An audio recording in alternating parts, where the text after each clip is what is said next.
On essaie d'accueillir toutes les émotions, que ce soit de la tristesse, que ce soit de la joie, que ce soit de la peur aussi souvent, et vraiment de l'accepter et de l'accompagner. C'est-à-dire que si un enfant pleure, on va pas lui dire tais-toi ou arrête, simplement on va l'accueillir. On va essayer de mettre en mots, de dire tu as peur, simplement tu es triste que ta maman parte, voilà, de l'accompagner au mieux possible.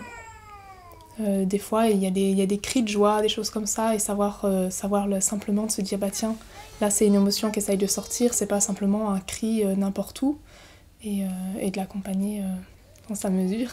C'est simplement du respect pour l'enfant, de se dire que c'est sa personne entière, qu'on accepte. On n'attend pas de lui une certaine attitude, toutes ses attitudes sont bonnes et sont belles. Que ce soit de la peine, que ce soit de la joie, que ce soit de la peur ou...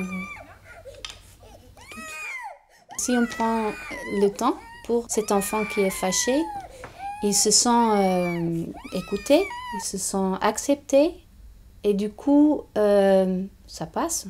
Si ton attitude intérieure est vraiment avec lui et qu'il a cette possibilité de s'exprimer, ça passe. Même si dans notre regard il exagère, c'est quand même quelque chose qu'il a à nous dire. Et peut-être, bon là, il faut réagir.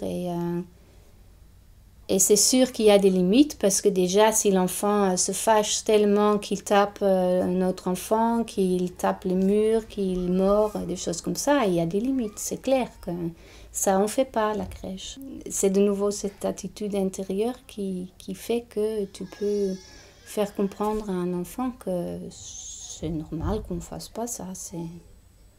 Ça se fait pas.